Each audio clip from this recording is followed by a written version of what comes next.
Hola. ¿Cómo estáis? Yo bueno un poquito español, pero no fluido. I don't speak it at all, actually. So I will take this in English, because I haven't learned Spanish yet. And you should say that all the time, because never say that I don't know this. Say, I don't know this yet. Because today we're going to talk about education. I'm going to talk about education. Everybody talks about education. So I'm not going to talk so much about education. I'm going to do more about education. So today, I'm bringing you into the maker movement and how we're playing with education or hacking education. I'm an avid TED follower, so it's amazingly, I'm so super happy to be here, to be part of the TED community. And I like to quote Sir Ken Robinson. How many have seen his speech? That's super. If you haven't seen it, watch Sir Ken Robinson's speech from 2006 on creativity. Because he says that creativity should be as highly valued today as literacy. And we don't value it at all. Actually, we're killing it through the school system. They're talking about it everywhere. And especially in Sweden, the only thing we're doing is measuring what they can do. We don't take into account that we have different minds. We like different things. It's very hard, but now we're like jamming us in to become little robots. And I'm going to show you a better kind of robot, I hope. So, talking. Everybody's talking about it. We like to just figure things out. So the first thing that I'd like to do and show that actually is why we ended up as engineers in just slipping into making things at schools and kind of on a whim, we're now educators working with science centers around the world. We have, by accident, without any organization, ended up teaching more than 3,000 kids the science of, for example, fractals or maths. So how did we do this? It comes down to one thing, which is why I have all this mess on stage. I walked around and I found this strange machine.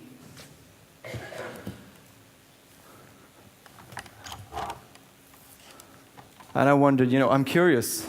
So, what is this machine? It's a little machine that can take, like, scraps, for example. It's a scrapbooking machine. But it can take weird things of paper or waste, and you just go through, and like magic, you have a little piece that you can start making. So this is the hack. The first hack. When we started, we transformed something from a scrapbooking machine into a scrap hacking machine to increase the value of the materials. And what do you learn when you turn through something like this? Now, most of you didn't see it but you can see it later, but you just turn through stuff and out comes a little thing. This is the tetrahedron, and that is the Sierpinski tetrahedron. Has anybody heard about it? No? It's a strange word. Kids love saying it. So you can actually have this exact same little project on any level, actually. We have done it at university level. We've also done it in almost all schools in a certain region in Gothenburg. This is when we had a little exhibition with, this is built by, I think it's 8 to 9 years old, 8 to 9 year olds. And it's so rigid that we actually hung it from the roof later on. And it's just built with paper. So they learn structure, integrity. We don't tell them what they're going to learn. They just build. And they understand these things. Because we want there to be, the unexpected. And there must be room for curiosity. Because then what is this? Can I squeeze it? Ow. Then they learn that it's really strong. So they just sit there and start fiddling. And we're giving them just little pushes, little nudges. So it continues. This is preschool. They built the same things and start coloring it. So you mix arts, which is a really, really undervalued educational space right now. So I really like playing with arts, mixing in the science. What happens when you don't give them any instructions? Because for the other things, we started teaching them maths. Now you're going to look into maths and manufacturing and engineering and what's this? Because that's what's in my mind. That's my passion. But when we gave this machine, we just bloop, put it away, a hacked one, into Kampala. You see what happens when you have a different context.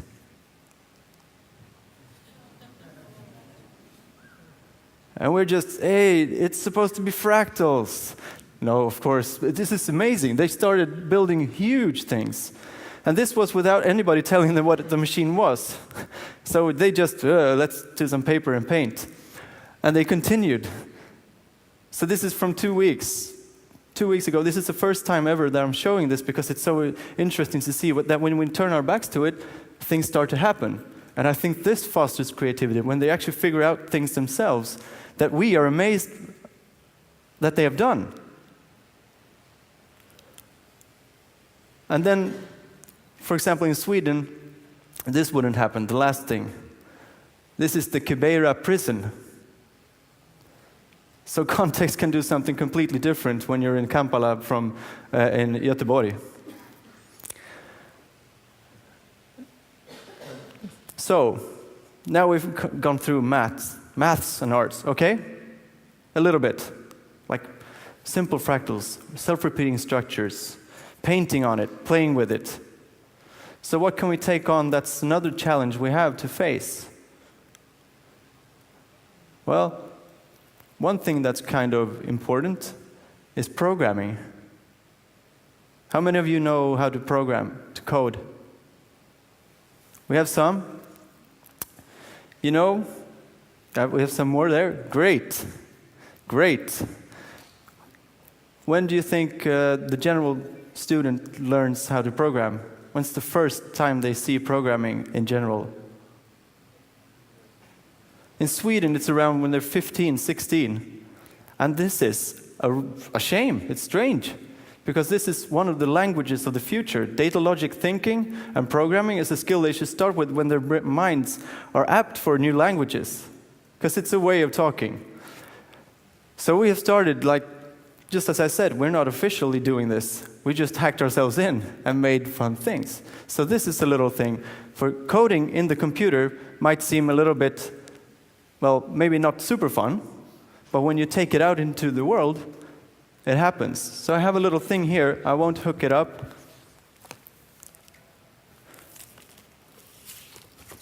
I'll show you a video instead. I love walking around the stage and playing.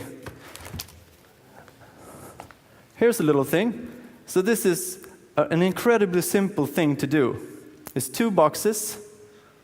And you can make them without any machines. You don't need any machines for any of these things. Everything is open source. And there's a little thing called an Arduino, which has actually made a revolution in coding. Because instead of controlling something in the computer, you just put it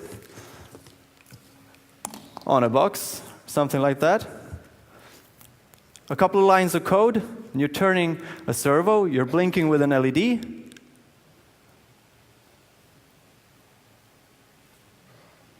And then we get white noise. Fantastic. Isn't that amazing? Wow. Maybe I should hook it up. Does anybody have anything against me taking up my laptop on the stage? Is it okay? Whoa, jump into it there. So I'll do this. You can power it with your laptop, and then you'll see the real thing. So turn down the lights a little bit on this one.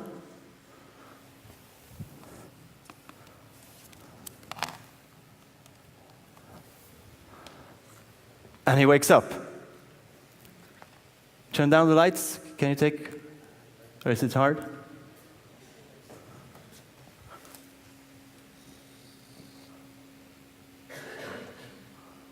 Aww, he's lost his eyes. Lucky I have some techno-lint in my pockets.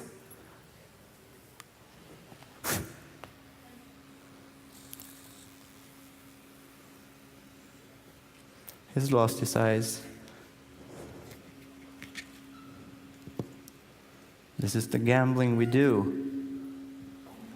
Whoa! And oh, keep it there. Oh, look, he's looking around, trying to stay awake because it's so dark. Oh, but falling asleep. Gone. Wake him up. Oh. Hey!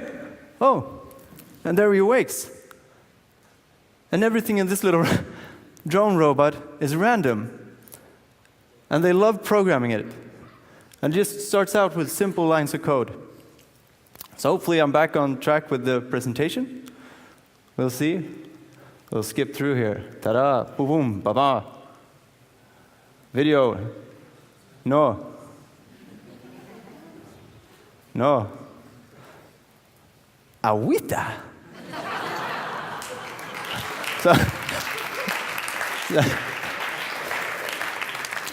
So we'll just continue talking through these examples of how we've been amazed. You saw the dinosaur before. Unexpected results, because they could go out and just explore the area. And here, they started building blocks, and you saw the cube robot there before. We turned our backs on these kids. They're much younger, and they have something that we haven't squandered. They don't really care what it is.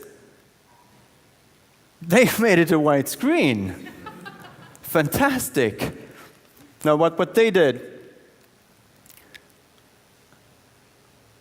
yeah, you can, oh, look, we have not that one. Yeah, that was the one before. We've seen the real deal. He's still here. The microbot. So you can back out. This is interaction. Isn't this fantastic? It's the future. I have a computer I can talk to. Zoom out of the video. Computer. Is it in Spanish? How do you say computer? Oh, that's hard. I can't handle that one. So let's go on to the next video. Computer. Next video. Video RoboBuild 2. This is what they did. They started building from it. The robot is a game. It's the first building block, so you can start playing. And that's when we turn our backs. So it was when it's sleeping, you build. And as long as you can go up, and then it starts waking up, and then they fall down. So they could sit there forever. It's amazing. That's the thing. They don't care what it is. They know something. You know the buzzword, gamification? Kids know this, and they know it in their hearts. They just do it. So we can go back to the presentation again.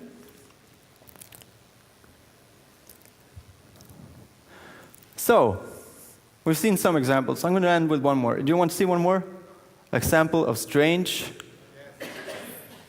hacking of education that you can just take to your schools? Well, I'll do that. Because I love sustainability, all of these things are designed to teach sustainability too. And I love increasing the value of materials. So one material that's a huge problem in recycling is cell foam. Do you know what that is? Cell foam and TVs. How many of you, if I had a sheet, how many of you would like to take it home from me now? If I had a sheet like this, how much would you pay? No, nothing. But if you modify it a little,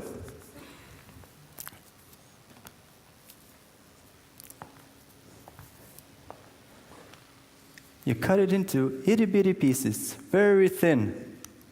It turns into a completely different material.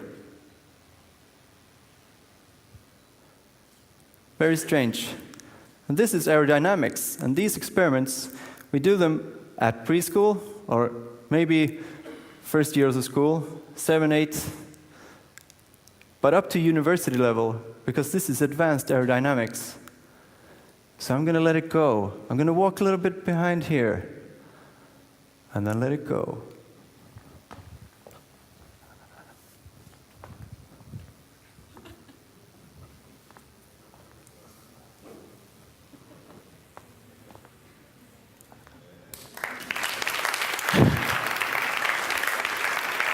So this is turning into something like Arvind Gupta, Toys from Trash, that everybody can make.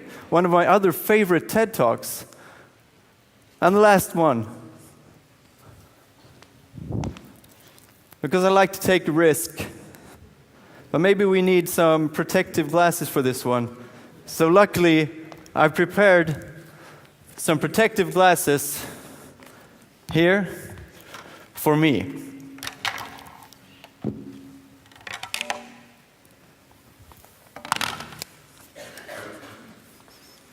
Exciting.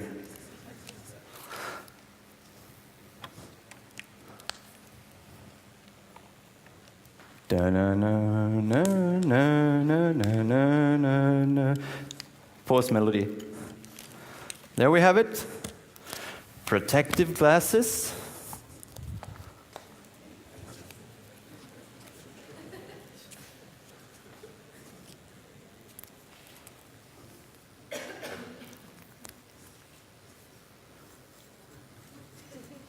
Perfecto. Muy bueno.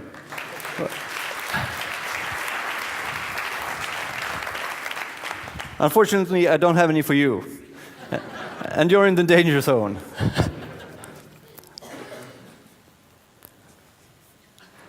Okay, let's get down. Scared?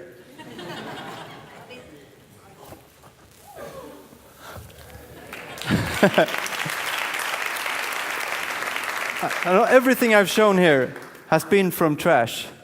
And everything is open source. This is my design. Nothing else has been of my design. It's just things that we share within the maker community and the open source community. I'll take this off so I'm serious. You know the look. Because I think this is important. It has to change all the time, and we can get help from, for example, this community. We who share the passions, we who have a passion and want to share our knowledge, that's amazing. And come out there and inspire these kids, or whoever it is, to see this and want to search forward and learn more. And you can see there's all these tons of beautiful projects like Hackademia, Kids Hack Day, things where we go out as whoever we are in our regular life and go out and start talking and helping teachers instead of just complaining about education. Because together we can do it much better. So if you have a passion and if you want to share something, do it. Thank you. I hope you enjoyed.